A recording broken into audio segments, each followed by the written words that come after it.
آؤ عبداللہ روزانہ تمہیں آنا نہیں پڑے گا، آؤ میں تمہیں سینے سے لگا کے قرآن تمہارے سینے میں اڑیل دیتا ہوں۔ سبحان اللہ سبحان اللہ۔ حضرت خضر پیغمبر نے عبداللہ کو اپنے سینے سے لگایا اور سینے سے جب چھوڑا تو عبداللہ کے سینے میں پورا قرآن محفوظ ہو گیا۔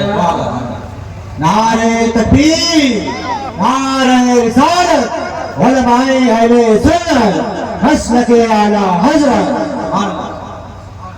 عبداللہ حافظ قرآن ہو گئے، بے شک آئے اماں کے قدموں کو بوسا دیا۔ سبحان اللہ۔ آج لوگ پیر صاحب کے قدم چومت ہیں، ابا اماں کے قدم بوسے نہیں کرتا۔ ارے پیر کے بعد میں چوموں، پہلے ماں باپ کے قدموں کو بوسا، اس لیے کہ ماں کے قدموں کے نیچے جنت ہے نا۔ کہا ماں اللہ کا شکر ہے کہ آج حضرت خضر نے مجھے سینے سے لگا کے حافظ قرآن بنا۔ اے لوگوں پتہ چلا یہ اللہ والوں ہی کی شان ہے کہ جس کو جو چاہے علم عطا فرمائے۔ سبحان اللہ، بے شک بے شک۔ تو حضور نے حسن کو اپنا علم دیا، حسین کو اپنی بہادری دی۔ جو چیز کوئی نہیں دے سکتا وہ رسول اللہ نے عطا فرمائی۔ اسی لیے ثابت ہوا کہ حضور سے مانگنا شرک نہیں ہے۔ اگر مانگنا شرک ہوتا تو حضرت فاطمہ اپنے حسن حسین کے لیے حضور سے نہ مانگتے، اور مانگا تھا اگر منع ہوتا تو حضور ڈانٹ دیتے فاطمہ کو کہ فاطمہ مجھ سے کیوں مانگ رہی ہو، خدا سے مانگو، لیکن مانگا رسول اللہ نے عطا کیا۔ پتہ چلا نبی سے مانگنا اہل بیت کی عادت ہے۔ اعلیٰ حضرت امام اہل سنت اسی لیے فرماتے ہیں کہ مانگیں گے مانگے جائیں گے، منہ مانگی پائیں گے۔ مانگیں گے مانگے جائیں گے، منہ مانگی پائیں گے، اور سرکار میں نہ لا ہے نہ حاجت اگر کی ہے۔ بے شک بے شک بے شک۔ سرکار نے امام حسن کے بارے میں کیا فرمایا؟ ایک دن سرکار خطبہ پڑھ رہے تھے اور خطبہ پڑھ رہے تھے کہ حسن گئے، تو حضور نے حسن کو خطبہ چھوڑ دیا اور حسن کو اٹھا کر اپنے بغل میں منبر پہ بٹھالا، اور سرکار نے فرمایا اے لوگوں سن لو، میرا یہ بیٹا حسن دو مسلمانوں کے بیچ میں صلح کرائے۔ میرا یہ بیٹا ہے نا کہ دو مسلمانوں میں جب گروپ ہو جائیں گے، مسلمان بٹ جائیں گے، تو دو بٹے ہوئے گروہوں میں میرا بیٹا حسن صلح کرائے گا۔ یہ رسول اللہ نے فرمایا، اور یہی ہوا کہ حضور کے وصال کے بعد جب حضرت علی اور حضرت امیر معاویہ کا زمانہ آیا تو مسلمانوں میں دو گروپ ہو گئے، کچھ لوگ حضرت علی کے ساتھی بن گئے اور کچھ لوگ حضرت امیر معاویہ کے ساتھی بن گئے۔ مسلمانوں میں پھوٹ پیدا ہو گئی، یہاں تک کہ حضرت علی کا جب انتقال ہو گیا اور حضرت علی کے بعد امام حسن جب ان کی گدی پہ بیٹھے، حضرت علی کے گدی پہ جب امام حسن بیٹھے تو کتنے دن بیٹھے؟ آپ لوگ بھاگو نا یار، ہم لوگ بہت دور سے آئے ہیں، تو سن کے جاؤ۔ آپ اگر اس طرح بھاگیں گے تو آپ کا پروگرام کیسے کرنا ہے؟ کوئی فارسی نہیں بول رہا ہوں، میں آپ کو سمجھانے کے لیے کوشش کر رہا ہوں کہ کچھ باتیں آپ دین کی سمجھ لیں۔ جب مسلمانوں میں دو گروپ ہوئے، حضرت علی کا انتقال ہو گیا، حضرت علی کے گدی پہ جب امام حسن بیٹھے تو 6 مہینہ تک بیٹھے، اور 6 مہینے کے بعد امام حسن نے اپنی خلافت حضرت امیر معاویہ کو واپس کر دیا۔ کہا میں خلافت میں کوئی مزہ نہیں پاتا، اس لیے میں آپ کو یہ عہدہ دیتا ہوں۔ حضرت امیر معاویہ سے امام حسن نے صلح کر دیا اور مسلمانوں میں جو پھوٹ پیدا ہو گئی تھی اس کو امام حسن نے جوڑ دیا۔ کیوں یہ کام کیا؟